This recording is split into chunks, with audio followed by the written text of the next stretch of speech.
Assalamualaikum warahmatullahi wabarakatuh.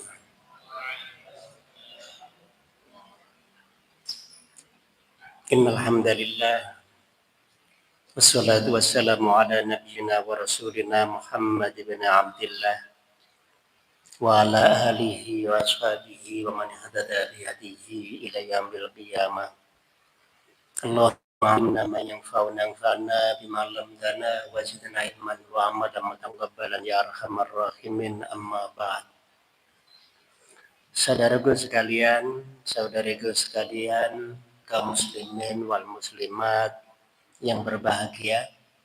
Alhamdulillah sore ini Allah Subhanahu wa taala mempertemukan kita dalam majelis ilmu untuk membahas salah satu kitab turas, yaitu kitab Syama'ilun Nabi. Apa itu Syama'il?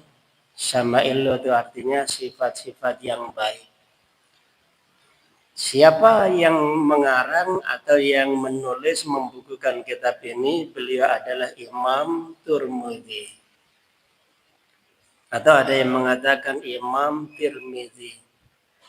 Siapa Imam Tirmidzi? Seorang ulama ahli hadis. Beliau meninggal pada tahun 892 Masehi.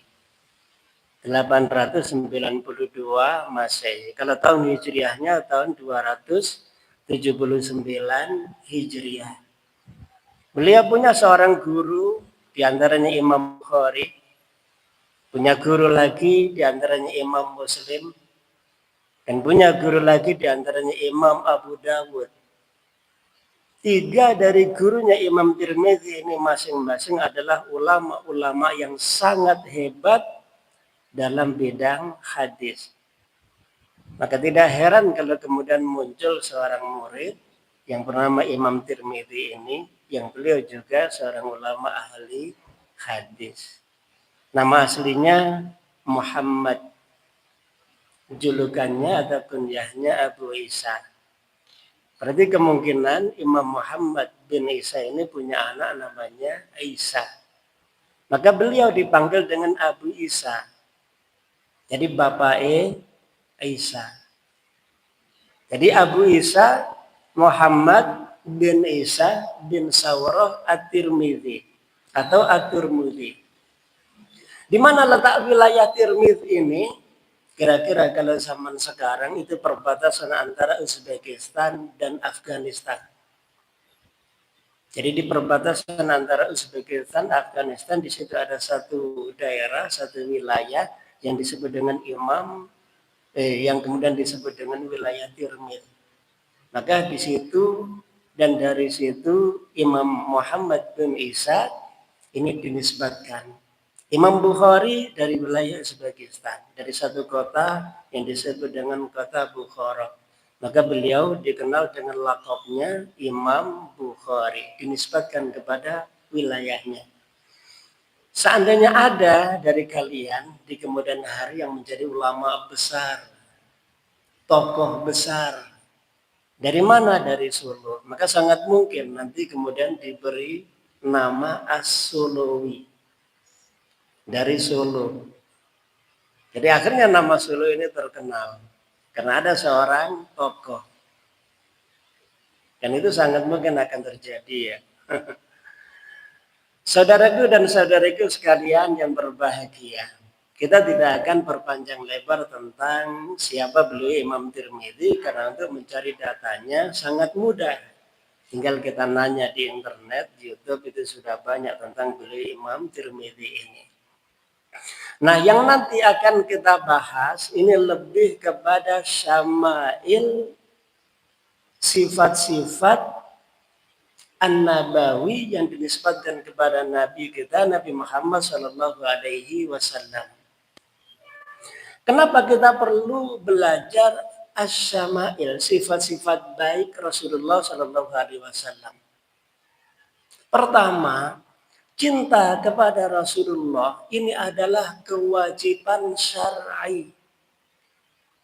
Pernah suatu saat Rasulullah bertanya kepada sahabat Umar bin Khattab, "Wahai Umar, Imanmu tidak akan sempurna kalau kamu tidak bisa mencintai aku melebihi hartamu, keluargamu, dan dirimu. Sahabat Umar balik bertanya, ya Rasulullah, kalau untuk mencintai panjenengan, kalau untuk mencintai Nabi, melebihi dari hartaku dan keluargaku, saya bisa. Adapun melebihi dari cintaku kepada diriku sendiri, rasanya belum bisa. Rasulullah mengulang lagi dengan pertanyaan yang sama, wahai Umar, imanmu tidak akan sempurna selagi kamu belum bisa mencintai aku melebihi cintamu kepada dirimu, hartamu, dan keluargamu. Sahabat Umar menjawab dengan jawaban yang sama. Adapun cintaku kepada diriku sepertinya lebih besar dibandingkan dengan cintaku kepada panjenengan, kepada Anda. Rasulullah kemudian mengulang lagi pertanyaan yang sama. Akhirnya apa? Sahabat Umar bin Khattab ini kemudian mengerti bahwa yang dimaksud dengan cinta kepada Rasulullah ini adalah cinta syar'i. Kewajiban mencintai Rasulullah melebihi cinta kita kepada siapapun, kepada apapun. Dan para sahabat Nabi pun mencintai Rasulullah Shallallahu Alaihi Wasallam melebihi cinta mereka kepada siapapun dan kepada apapun. Pulang dari perang Uhud, ada seorang sahabiah. Dia kemudian mendapatkan kabar. Dia nyegat di perbatasan kota Madinah, kemudian mendapatkan kabar ayahmu gugur mati syahid. Bagaimana dengan Rasulullah? Anakmu gugur mati syahid. Bagaimana dengan Rasulullah? Saudaramu gugur mati syahid. Tetap bertanya, bagaimana dengan Rasulullah? Rasulullah sehat. Maka sahabat wanita ini kemudian mengatakan, alhamdulillah. Selagi Rasulullah masih sehat dan masih bersama kita, apapun yang terjadi, aku tidak peduli. Semuanya terasa ringan bagiku. Inilah cinta para sahabat Nabi kepada Rasulullah Shallallahu Alaihi Wasallam. Kenapa umat Islam harus cinta kepada Rasulullah Shallallahu Alaihi Wasallam? Karena kita ada kewajiban untuk taat kepada Rasulullah. Kita tidak akan masuk surga kecuali kalau kita taat kepada Rasulullah. Taat kepada seseorang itu sangat sulit dan berat kecuali kalau ada rasa cinta. Coba ketika ada rasa cinta, itu ibarat pepatah, gunung kan ku daki, lautan kan ku minum, demi untuk sang pujaan hati. Semua orang yang jatuh cinta akan siap berkorban demi untuk yang dicintai. Maka cinta itu apa? Cinta itu adalah perjuangan untuk berkorban demi yang dicintai. Banyak orang berjuang tapi demi kepentingan diri sendiri. Tapi orang cinta enggak seperti itu. Orang cinta itu berjuang demi untuk kepentingan yang dicintai. Itu baru disebut cinta. Kalau ada orang berjuang demi kepentingan diri sendiri, itu bukan cinta. Wajar kalau orang berjuang untuk dirinya. Tapi kalau dia berjuang untuk orang yang dicintai, berkorban untuk orang yang dicintai, inilah yang disebut dengan cinta sejati. Maka kita dan siapapun akan berat sekali berkorban, berjuang kalau tidak ada rasa cinta. Nah, taat kepada Rasulullah ini mutlak seumur hidup. Sampai orang itu mati. Nah, taat kepada Nabi, kalau tidak ada rasa cinta kepada Nabi, ini berat. Maka disinilah kemudian ada kaidah bahwa sarana itu menempati tujuan. Sarana menempati tujuan. Kalau tujuan tidak tercapai kecuali dengan sarana itu, maka sarana itu menjadi wajib hukumnya. Kita tidak akan cinta kecuali kalau kita kenal. Maka muncul pepatah remaja ya. Ya, tak cinta maka tak sayang. Salah ya. Tak kenal maka tak sayang. Ada lagi yang pepatah yang sudah agak dewasa ya. Tak kenal maka ta'aruf. Kalau tak kenal maka ta'aruf. Nah, kita tidak mungkin mencintai Nabi sesuai dengan aturan syar'inya kecuali kalau kita mengenal Rasulullah Shallallahu Alaihi Wasallam dengan baik. Karena kita ada kewajiban cinta, maka kita wajib memunculkan rasa cinta itu. Bagaimana memunculkan rasa cinta? Harus mempelajari tentang Rasulullah Shallallahu Alaihi Wasallam. Saudaraku dan saudariku sekalian yang berbahagia, yang berkait dengan Nabi itu ada yang umum, ada yang khusus. Kalau yang umum itu disebut dengan sirah nabawiyah, sejarah Nabi atau biografi Nabi. Sejarah Rasulullah, biografi Rasulullah. Sejak Rasulullah belum lahir sampai Rasulullah wafat. Itu isi sirah nabawiyah. Ini umum. Tapi di samping yang umum itu ada 4 lagi yang lainnya. Ini secara khusus. Yang pertama yang khusus ini yang disebut dengan khosois. Khosoisun Nabi.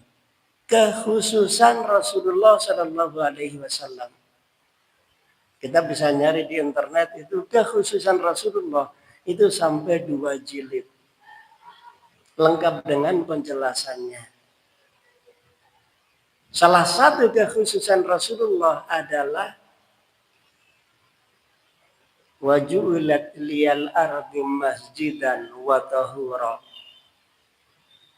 Salah satu kekhususan Rasulullah, tanah suci untuk sholat. Maka dimanapun umat Islam mendapati waktu sholat, maka dia bisa sholat di atas tanah. Ibadah sholat tidak bergantung kepada tempat. Selagi tempat itu suci, tanah itu suci, maka boleh dipakai untuk sholat. Salah satu kekhususan Rasulullah adalah rampasan perang halal. Sebelum Rasulullah, rampasan perang itu haram. Nabi Yusha bin Nun memimpin Bani Israel perang sampai kemudian menang. Setelah menang, harta rampasan perang itu yang milik musuh itu dikumpulkan, terus kemudian dibakar. Ternyata tidak terbakar. Pasti ada masalah ini. Dibakar lagi ternyata tidak terbakar. Maka diumumkan pasti ada satu di antara pasukan ini yang nguntit. Nguntit bahasa Jawa ya. Nguntit itu artinya geleki. Ngambil secara diam-diam. Ngambil diam-diam harta rampasan perang itu terus disembunyikan. Akhirnya apa? Yang ngambil ini kemudian menyerahkan. Terus kemudian ditumpuk jadi satu, dibakar, ternyata terbakar. Sampai habis. Jadi perang sebelum Nabi itu berat. Jihad sebelum Nabi itu berat. Modal sendiri, tenaga sendiri, biaya sendiri, kalau dapat harta rampasan perang tidak boleh diambil. Jadi perjuangannya itu 100%. Kalau zaman Nabi bagaimana? Harta rampasan perang halal. Harta rampasan perang itu kemudian dikumpulkan, kemudian dibagi kepada seluruh pasukan, dan kemudian sisanya dibagi kepada umat Islam di Madinah. Sebagiannya untuk Rasulullah Shallallahu Alaihi Wasallam selaku pemimpin wilayah Islam masa itu. Ini khusus. Nah, di samping ini masih banyak lagi yang lain. Khosaisun Nabi. Nanti kapan-kapan mungkin kita bisa bahas Khosaisun Nabi, kekhususan Rasulullah Shallallahu Alaihi Wasallam. Ada lagi yang kedua, mukjizat. Mukjizat Rasulullah Shallallahu Alaihi Wasallam itu ada bukunya sendiri. Kita pasti tahu apa mukjizat Nabi. Yang paling besar tentu Al-Quran.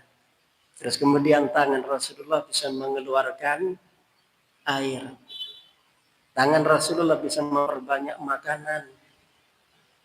Itu mukjizat Nabi. Ada lagi yang ketiga, dalail. Bukti-bukti kenabian Nabi Muhammad Shallallahu Alaihi Wasallam. Itu ada kitabnya khusus. Dalailun Nubuwah atau Dalailun Nabi. Nah, baiknya kapan kita mengkaji Dalailun Nabi? Secara umum Dalailun Nabi ini pas untuk dikaji di negara-negara yang mayoritas ahlul kitab. Mayoritas ahlul kitab Yahudi atau Nasrani. Karena masalah kita umat Islam dengan ahlul kitab Yahudi dan Nasrani itu adalah pada satu poin ini. Mereka tidak percaya dengan kenabian Nabi Muhammad Shallallahu Alaihi Wasallam. Yahudi Nasrani percaya dengan Nabi, percaya dengan malaikat, percaya dengan Allah, percaya dengan hari akhir. Meskipun dengan beberapa perbedaan. Seandainya Yahudi Nasrani percaya bahwa Nabi Muhammad itu Nabi, pasti sudah selesai. Maka umat Islam atau kalian terutama para ulama ada kewajiban untuk membuktikan kepada ahlul kitab Yahudi Nasrani bahwa Nabi Muhammad Shallallahu Alaihi Wasallam itu Nabi. Tapi memang kajian ini kajian ilmiah, jadi cukup berat. Nah, maka ulama-ulama kita yang ngajar di Amerika, di Eropa, itu sudah banyak menulis buku tentang Dalailun Nubuwah. Bukti-bukti kenabian Nabi Muhammad Shallallahu Alaihi Wasallam untuk kemudian diajarkan, disampaikan kepada mereka, orang Yahudi dan Nasrani. Terus nanti ada perdebatan, karena bukti-buktinya itu harus ilmiah, tentu dari kitab Taurat, dari kitab Injil, dan kemudian sejarah-sejarah zaman dulu. Kalau bukti sudah kuat dan tidak terbantahkan, maka tidak ada pilihan yang lain bagi mereka kecuali meyakini Nabi Muhammad itu Nabi. Kalau mereka percaya Nabi Muhammad itu Nabi, berarti percaya kepada Al-Quran, percaya kepada syariat Islam, percaya bahwa Islam itu agama benar. Maka pintu masuknya untuk dialog dengan ahlul kitab di sini. Membuktikan bahwa Nabi Muhammad itu Nabi. Meskipun pada akhirnya mereka mau percaya Nabi Muhammad Nabi atau bukan, itu urusan mereka. Yang penting dialog ilmiah itu sudah disampaikan. Nah, kalau bagi kita mempelajari Dalailun Nubuwah, ini ya penting juga. Supaya kita lebih yakin bahwa Nabi Muhammad itu Nabi. Nah, terus kemudian ada lagi yang keempat, yang sekarang sedang kita bahas ini, yaitu Syama'il. Syama'ilun Nabi. Syama'il itu artinya sifat-sifat yang baik. Dia bisa dalam bentuk akhlak, bisa dalam bentuk fisik. Pertanyaannya begini. Kenapa kita harus mencintai Nabi Muhammad Shallallahu Alaihi Wasallam? Kalau dibuat teori, kira-kira apa? tinggal nanya balik. Orang itu dicintai biasanya karena apa? Orang itu dicintai kemungkinan ada 3. 1 karena fisiknya. Bukankah orang itu dicintai karena fisiknya? Begitu kelihatan cantik, langsung muncul dek, dek, dek, siapa dia? Begitu kelihatan ganteng, ya usianya sudah mapan, ya itu sudah muncul. Kadang-kadang rasa cinta, siapa dia? Awalnya bertanya, siapa dia? Maka pandangan mata ini nanti akan turun ke hati. Dari situlah kemudian muncul rasa cinta. Nah, Rasulullah secara fisik itu sangat sempurna. Ada yang mengatakan Rasulullah itu lebih tampan daripada Nabi Yusuf alaihissalam. Hanya saja Nabi Muhammad itu selain sangat tampan, sangat sempurna fisiknya, beliau punya wibawa yang sangat kuat. Sehingga dengan kekuatan wibawanya ini orang itu seakan-akan tidak berani memandang wajah Rasulullah Shallallahu Alaihi Wasallam. Kenapa? Wibawanya yang sangat kuat. Sehingga sifat tampannya Rasulullah secara fisik itu tertutupi dengan wibawanya tadi. Sementara Nabi Yusuf itu wibawanya di bawah wibawanya Rasulullah Shallallahu Alaihi Wasallam. Sehingga siapapun bisa memandang ketampanan Nabi Yusuf. Apa ada orang itu kecantikannya, ketampanannya tertutupi oleh wibawa? Ada. Seandainya ada seorang perempuan sangat cantik, pinter, semua orang pasti akan memandang kecantikannya. Tapi begitu perempuan ini diangkat menjadi ratu, dikasih mahkota menjadi ratu, kanan kiri pengawal, saya yakin siapapun tidak berani memandang kecantikannya. Kenapa? Wibawanya bertambah kuat. Sehingga orang tidak berani memandangnya. Itulah wibawa. Sama orang ketika mungkin jalan biasa. Tapi begitu dia naik pangkat, sampai kemudian dia menjadi presiden, kemudian pengawal kanan kiri, pasti wibawanya itu akan semakin kuat. Sehingga orang itu tidak berani memandang wajahnya. Siapapun yang dipandang, pasti dia akan menunduk. Coba, siapapun yang dipandang oleh presiden, pasti dia akan menunduk. Kenapa? Wibawa menjadi seorang pemimpin negara itu memang sangat kuat, dibentuk oleh pengawalan. Nah, kalau Rasulullah itu wibawanya dari mana? Apakah dari kekuasaan yang dimiliki? Bukan. Dia bukan raja, bukan ratu. Wibawanya itu dari mana? Tentu dari Allah Subhanahu wa Ta'ala. Sehingga ketampanan Rasulullah ini tertutupi dengan wibawanya. Maka para sahabat Nabi menjelaskan, siapa yang tidak kenal dengan Rasulullah pasti akan terpukau karena wibawanya Rasulullah. Tapi semakin dekat dengan Rasulullah, pasti dia akan terpesona dengan akhlaknya Rasulullah. Akhlak Rasulullah itu mukjizat. Dari mana kita tahu? Orang itu, kalian pasti ya, orang itu semakin dekat, semakin lengket, semakin terasa biasa. Kalau tidak percaya, siapa yang berani memarahi profesor, istrinya? Siapa yang berani mengkritik, memarahi rektor, istrinya? Siapa yang berani memarahi dokter, terus direktur, istrinya? Kenapa kok istrinya berani? Karena lengket. Sehingga apa? Biasa. Sehingga istrinya itu tahu bagaimana kentutnya. Tahu bagaimana kalau pipis itu kadang-kadang itu kebelet itu lari. Enggak ya? Tahu. Jadi kalau sesama manusia itu semakin dekat, semakin lengket, semakin terasa biasa. Awalnya mungkin kita kagum, dia sangat berwibawa. Tapi begitu dekat, semakin lengket, semakin terasa biasa. Bahkan mungkin semakin tahu di mana kekurangannya dan kelemahannya. Oh, ternyata orang itu kekurangannya di sini, kelemahannya ini. Tapi kalau Rasulullah itu enggak. Semakin dekat, semakin lengket dengan Rasulullah, itu semakin cinta. Dan itu tidak pernah terjadi kecuali kepada Nabi Muhammad SAW.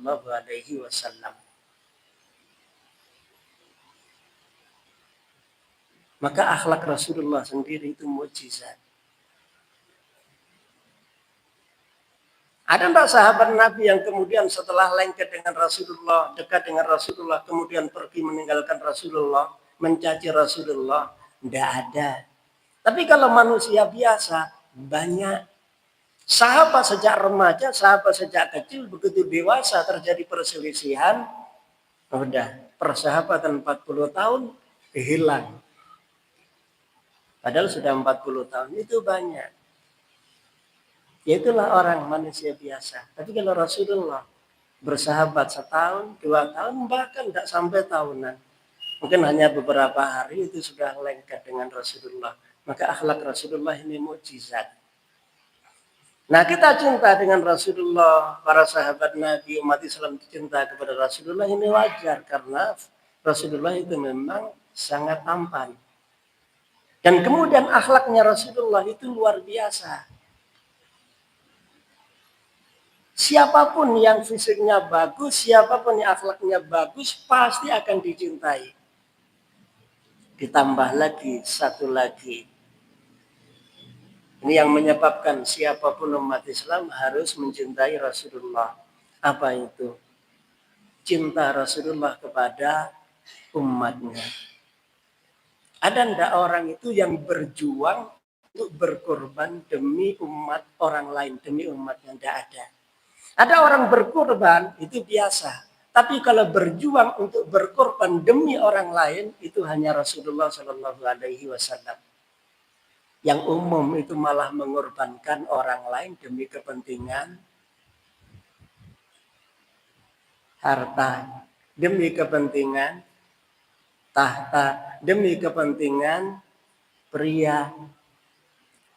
Ada nggih?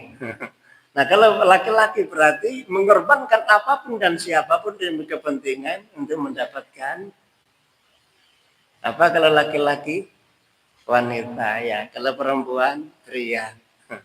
Maka itulah ujian harta tahta pria, itu ujian perempuan. Nah, kalau ujian laki-laki umumnya harta tahta wanita. Nah, kalau Rasulullah enggak, dia berjuang untuk berkorban demi umatnya. Sejak Rasulullah di dunia jadi nabi sampai di alam akhirat nanti, sampai selesai hisab, itu Rasulullah masih bertanya. Bisa kita cari hadisnya dalam hadis Bukhari Muslim itu. Rasulullah itu masih lapor kepada Allah Subhanahu wa taala, ya Allah, ummati, umatku. Aku belum bisa tenang kalau ada umatku yang masih di neraka. Udah kamu cari. Akhirnya Rasulullah mencari umatnya. Di dunia Rasulullah itu mengorbankan apa saja. Umumnya orang itu berjuang, berkorban untuk mendapatkan harta, mendapatkan tahta. Tapi kalau Rasulullah enggak. Orang-orang kafir Quraisy itu datang menemui Rasulullah. Mereka perwakilan dari Quraisy yang lain. Datang menemui Rasulullah. Wahai Muhammad, kamu tidak usah dakwah. Kalau kamu dakwah ingin jadi raja, kamu akan diangkat jadi raja untuk seluruh bangsa Arab. Yang penting kamu tidak usah dakwah. Rasulullah bertanya, apalagi?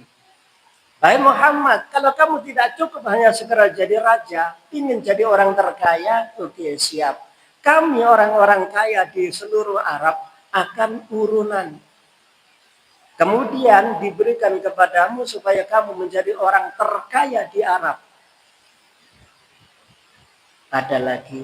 Kalau tidak cukup itu, wahai Muhammad, kamu bisa menikah dengan putri-putri wanita Arab berapapun, siapapun yang kamu mau.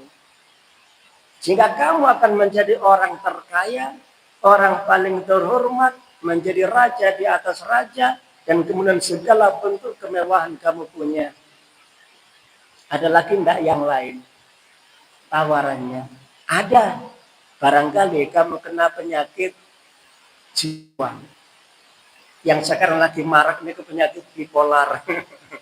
Ya.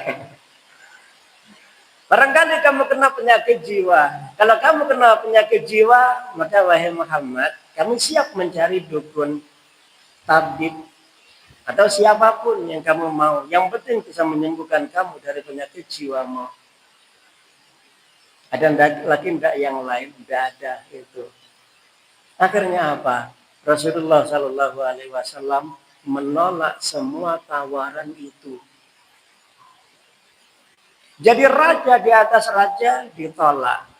Jadi orang terkaya ditolak. Jadi orang paling terhormat ditolak. Semuanya ditolak.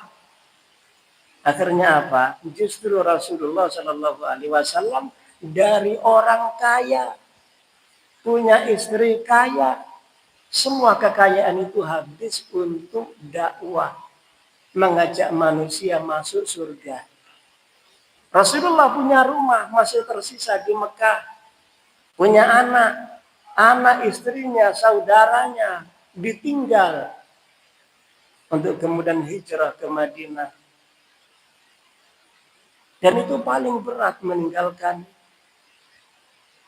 tanah tempat kelahiran. 53 tahun Rasulullah tinggal di Mekah. Usia 53 pindah dari Mekah ke Madinah. Tujuannya apa? Hanya untuk mengajak manusia masuk surga. Itu Rasulullah berkorban, berjuang demi untuk bisa mengajak manusia masuk surga. Sampai di Madinah, bagaimana rumah Rasulullah Shallallahu Alaihi Wasallam?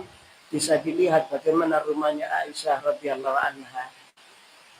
Aisyah radhiyallahu anha cerita, kalau Rasulullah salat malam, kaki saya tekuk. Berarti kamar itu cukup untuk tidur berdua. Kalau sholat, otomatis tidak cukup, jadi kakinya harus ditekuk. Itulah rumah Rasulullah Shallallahu Alaihi Wasallam. Dari orang paling terhormat di Mekah, berubah menjadi orang miskin, terus kemudian hijrah ke Madinah, dan beliau di Mekah itu adalah keluarga bangsawan, anak dari kepala suku Mekah paling terhormat. Karena Abdul Muthalib, kakeknya Rasulullah, itu adalah orang paling terhormat di Mekah. Dan Rasulullah meninggalkan semua itu demi untuk mengajak manusia masuk surga. Sampai kemudian ketika Rasulullah wafat, itu Rasulullah bersabda, seluruh hartaku tidak boleh diwariskan kepada anak-anakku. Kami para nabi tidak boleh mewariskan harta. Semua harta itu wakaf untuk umatnya. Itu wakaf untuk umatnya. Ketika Rasulullah ditawari, wahai Muhammad, kamu ingin jadi raja, ingin jadi nabi, atau jadi nabi, jadi hamba? Rasulullah memilih, aku hanya ingin jadi hamba dan jadi nabi, tidak mau jadi raja. Allah yang memberikan tawaran, Rasulullah menolak. Dan kemudian seluruh harta Rasulullah itu diwariskan untuk umatnya, menjadi wakaf untuk umatnya. Maka Rasulullah tidak membawa apapun dan tidak meninggalkan apapun ketika Rasulullah wafat itu. Sebab apa? Seluruh hartanya sudah diwakafkan untuk umatnya. La nuras, tidak diwariskan. Makanya kemudian ketika Fatimah radhiyallahu anha datang menemui sahabat Abu Bakar untuk bertanya, ya Khalifata Rasulillah, wahai Khalifah Rasulullah, saya ingin bertanya di mana warisan ayahku. Maka sahabat Abu Bakar sebagai khalifah kemudian menjawab, wahai putra Rasulullah, engkau lebih aku cintai daripada anakku sendiri. Namun Rasulullah bersabda bahwa Nabi tidak boleh mewariskan harta kepada keluarganya. Maka harta Rasulullah itu menjadi wakaf untuk umatnya. Tidak boleh diwariskan kepada anaknya. Itulah Rasulullah Shallallahu Alaihi Wasallam. Kita dan di negara manapun, ya, kita dan di negara manapun itu pasti punya pahlawan-pahlawan. Kalau Perancis itu punya pahlawan namanya Napoleon Bonaparte. Rakyat Perancis pasti cinta dengan Napoleon Bonaparte. Nah, di Indonesia juga banyak pahlawan. Maka pahlawan ini diceritakan supaya apa? Rakyat Indonesia cinta dengan pahlawan. Kenapa para pahlawan nasional itu harus dicintai? Karena mereka sudah berkorban, berjuang untuk berdirinya sebuah negara Indonesia. Padahal ya, kalau diukur dengan perjuangannya Rasulullah, itu tentu baina sama'i was sumur. Ya, tetap saja jauh. Karena perjuangan Rasulullah itu tidak hanya di dunia, tapi juga sampai ke akhirat nanti. Dan mungkin yang patut membuat kita harus cinta kepada Rasulullah Shallallahu Alaihi Wasallam. Ini yang paling saya ingat. Kenapa? Karena yang paling menarik buat saya. Rasulullah itu bersabda, semua nabi pasti dikarunia oleh Allah doa mustajab. Semua nabi pasti dikarunia oleh Allah doa mustajab. Hanya saja nabi-nabi zaman dulu menggunakan doa mustajabnya di dunia. Nah, sementara aku, Muhammad Rasulullah, aku akan menggunakan doa mustajab ini nanti di hari akhirat sebagai syafaat untuk umatku yang berlumuran dengan dosa. Maka nanti di hari akhirat hanya Rasulullah yang masih diberi wewenang oleh Allah untuk membantu menyelamatkan umatnya yang penuh dengan dosa supaya bisa keluar dari neraka dan masuk surga. Nabi-nabi terdahulu doa mustajabnya dipakai di dunia. Nabi Nuh umpamanya berdoa kepada Allah, Rabbi la tazar al-ardi minal kafirina dayyara. Ya Allah, umatku yang sesat ini habisi semuanya. Jangan boleh ada yang tersisa. Kenapa? Kalau masih ada orang kafir, kemudian nanti mereka punya anak, anaknya jadi kafir lagi. Jadi supaya yang kafir-kafir itu mati semuanya, hancurkan semua yang kafir-kafir itu. Nabi Nuh menggunakan doa mustajabnya di dunia. Tapi kalau Rasulullah menggunakan doa mustajabnya nanti di hari akhirat. Nah, dari sinilah kita kemudian patut mencintai Rasulullah Shallallahu Alaihi Wasallam. Nah, sebaliknya, kenapa orang itu benci dengan Rasulullah? Ternyata orang-orang itu benci dengan Rasulullah itu karena tidak kenal siapa itu Rasulullah. Contoh orang Barat, Eropa, ada yang benci dengan Rasulullah sampai membuat cerita yang buruk tentang Rasulullah. Ada yang membuat kartun yang buruk tentang Rasulullah. Ketika mereka ditanya apakah kamu kenal dengan Muhammad bin Abdullah Rasulullah, ternyata tidak kenal. Seandainya mereka mau membaca sejarah Nabi, mereka pasti akan berubah dari benci menjadi cinta. Kenapa? Karena orang benci dengan Rasulullah itu tidak masuk akal.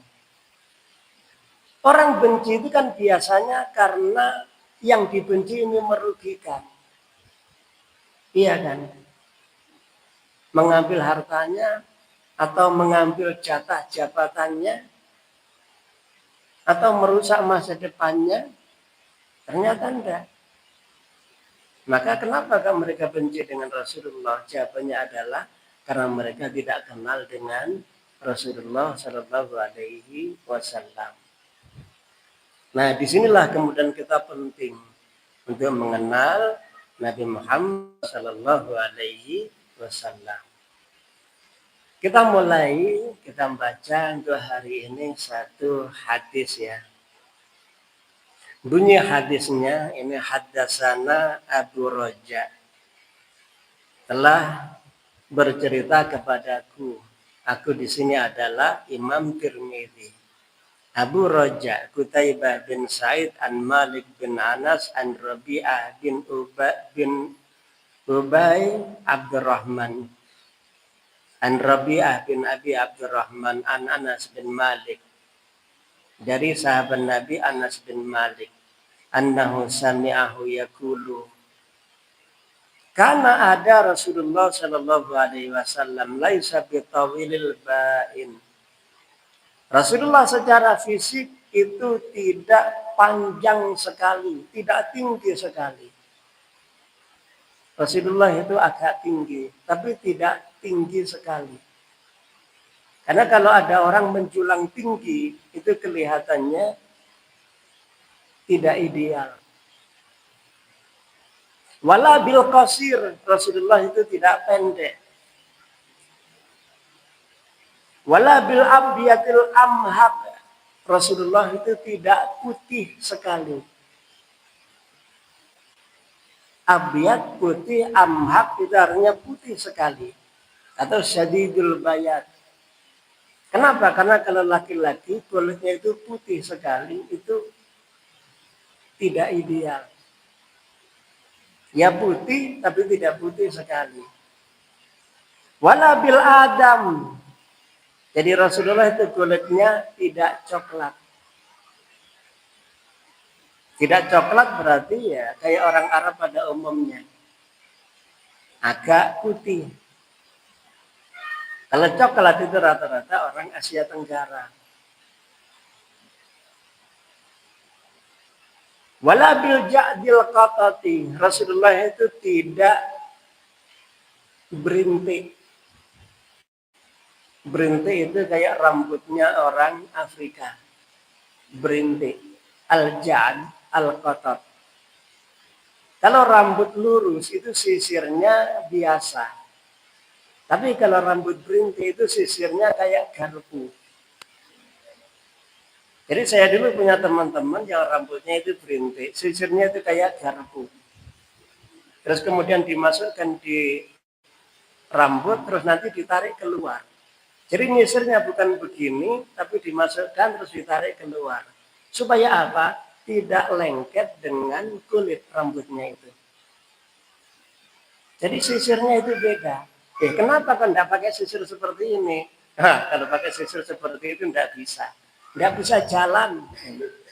Sisir begini itu tidak bisa jalan. Ngerumpel rambutnya itu.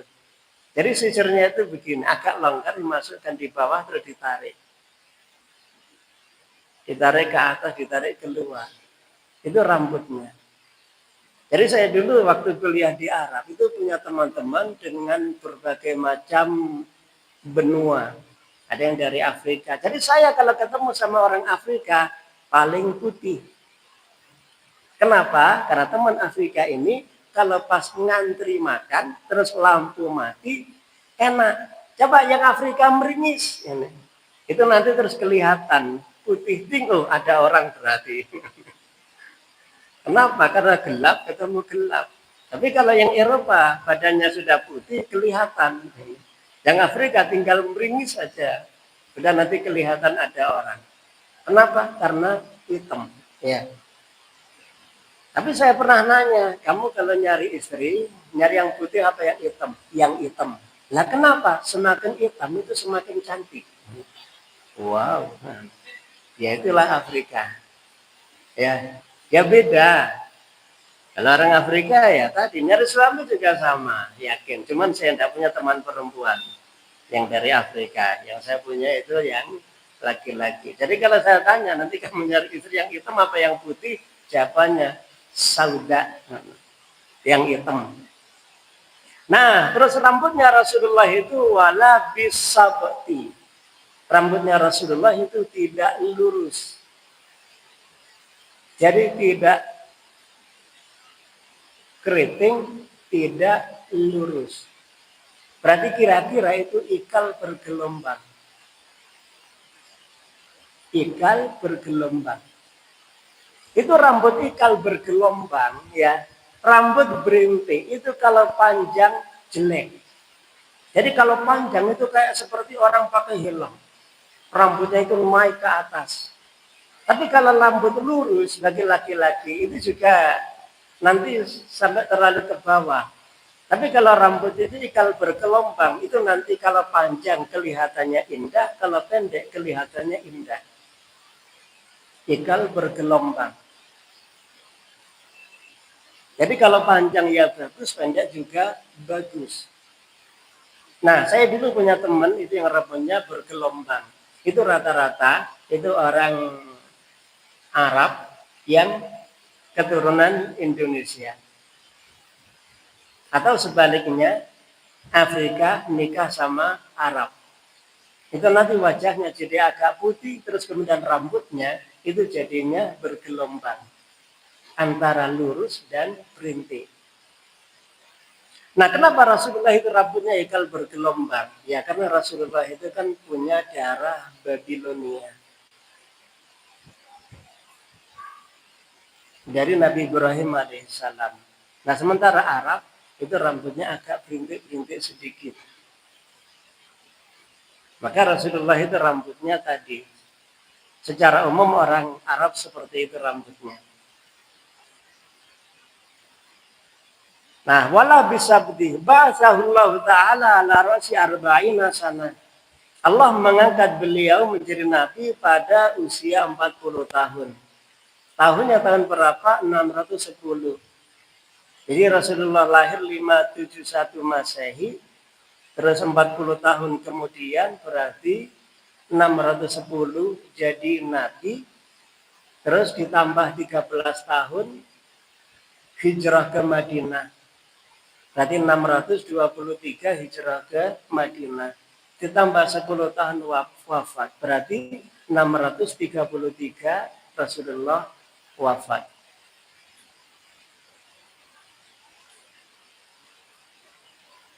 Faqama bi Makkah asyra sinin, lalu menjadi nabi di Mekah 10 tahun, wabil Madinah di asyri sinin, dan di Madinah kira-kira 10 tahun. Watawaffahullahu ala ra'si sittina sana, dan Rasulullah wafat di usia awal 60 tahun. Ra'si sittina sana awal 60 tahun. Berarti 60 tahun lebih sedikit. Walaisa fi ra'sihi walihiyatihi, dan tidak ada di rambutnya dan jenggotnya isruna sya'ratan bayda. Nah, sementara uban di rambutnya itu kurang dari 20 helai rambut. Itu ketika Rasulullah wafat itu rambutnya masih hitam. Jadi ubannya kurang dari 20. Tapi begini, hadis Nabi itu ada hadis, ada sunnah. Hadis itu semua yang datang dari Rasulullah. Sementara sunnah ini yang menjadi tuntunan syariat. Nah, kalau hadis Nabi itu ada 4. 1 ucapan Rasulullah, 2 perbuatan Rasulullah, 3 ketetapan Rasulullah, 4 sifat-sifat Rasulullah. Ini masuk dalam hadis. Nah, kalau sunnah itu ucapan Rasulullah, perbuatan Rasulullah, dan ketetapan Rasulullah. Jadi sifatnya Rasulullah tidak sunnah. Kalau sifatnya Rasulullah itu sunnah, saya itu bid'ah. Kenapa Rasulullah mancung, saya enggak? Kalau ada yang di sini hitam itu berarti bid'ah. Rasulullah itu putih. Kamu kok hitam? Maka sifatnya Rasulullah secara fisik itu memang termasuk hadis, tapi dia bukan bagian dari sunnah Nabi. Jadi yang nanti yang hitam terus pesek, pendek, hidup lagi, ya, jangan usah khawatir. Dianggap ahli bid'ah, kamu kok hitam, Rasulullah itu putih, kamu itu bid'ah berarti. Ya enggak ya. Karena sifat Rasulullah secara fisik ini bukan termasuk sunnah Nabi. Tapi bagaimana cara Rasulullah berpakaian, cara Rasulullah berperilaku, cara Rasulullah bertutur sapa, cara-cara Rasulullah inilah yang masuk dalam kategori sunnah Nabi. Nah, adapun sifat-sifat fisik ini termasuk hadis Nabi. Nah, semua sifat-sifat fisik Rasulullah itu sempurna. Karenanya Rasulullah itu layak untuk dicintai. Kalau kita cinta kepada Rasulullah, kita akan mudah untuk mengikuti Rasulullah Shallallahu Alaihi Wasallam. Mudah-mudahan yang kita bahas hari ini memberi manfaat untuk kita bersama. Mohon maaf bila ada khilaf. Kalau ada pertanyaan silahkan. Mungkin ada mbak-mbak yang mau ditanyakan, silahkan. Pertanyaannya sangat bagus. Apakah cinta itu ada batasnya? Cinta kepada Rasulullah tidak ada batasnya. Semakin cinta, semakin baik. Sedikit cinta kepada Rasulullah, kemudian melewati batas. Apa batas cinta kepada Rasulullah itu? Kalau sudah menyimpang dari hakikat bahwa Rasulullah itu adalah hamba Allah, Nabi Allah, utusan Allah. Sedikit cinta kepada Rasulullah, tapi kemudian mengatakan Rasulullah itu bisa mengatur segalanya. Setara dengan Tuhan. Nah, ini tidak boleh. Contoh nyata manusia paling cinta kepada Rasulullah itu adalah sahabat Abu Bakar As-Siddiq. Itu manusia, sahabat Nabi paling cinta kepada Rasulullah. Dari mana kita tahu pengakuan dari Rasulullah? Kenapa? Karena rasa cinta ini ada rasanya. Orang pasti tahu ketika sangat dicintai itu pasti tahu. Nah, Rasulullah juga sangat mengerti, paham bahwa Rasulullah itu sangat dicintai oleh sahabat Abu Bakar. Sahabat Abu Bakar yang sangat cinta kepada Rasulullah. Di mana Rasulullah juga bersabda bahwa sahabat yang paling dicintai adalah Abu Bakar As-Siddiq. Apakah kemudian cintanya Abu Bakar yang paling tinggi ini kemudian membuat beliau kehilangan kendali? Enggak. Ketika Rasulullah wafat, sahabat Abu Bakar kemudian datang, terus membuka wajah Rasulullah dan kemudian mencium Rasulullah. Ya Rasulullah, tidak mungkin ada dua kematian berkumpul kepadamu. Adapun kematianmu sudah datang kepadamu. Maka kemudian sahabat Abu Bakar pergi ke masjid dan mengumumkan, siapa yang menyembah Muhammad, Muhammad telah mati. Siapa yang menyembah Allah, Allah tidak akan mati. Hayyun la yamut. Yang kalau bahasa Arabnya itu, man kana ya'budu Muhammadan, fa inna Muhammadan qad mata. Faman ya'budullah, fa inna Allah hayyun la yamut. Terus kemudian sahabat Abu Bakar menjelaskan. Dan kemudian membaca Al-Quran. Wa Muhammadin illa rasul qad khalat min qablihi rusul. Maka sahabat Abu Bakar yang menjadi teladan. Bagaimana mencintai Rasulullah dengan cinta yang tidak ada tandingannya. Tapi ternyata tidak melebihi batas bahwa Rasulullah itu adalah hamba Allah, utusan Allah, kekasih Allah, dan Nabi Allah. Cinta sedikit tapi kemudian mengatakan bahwa Rasulullah itu setara dengan Tuhan, ya itu tidak boleh. Itulah yang disebut dengan hulu. Jadi cinta tidak ada batasnya.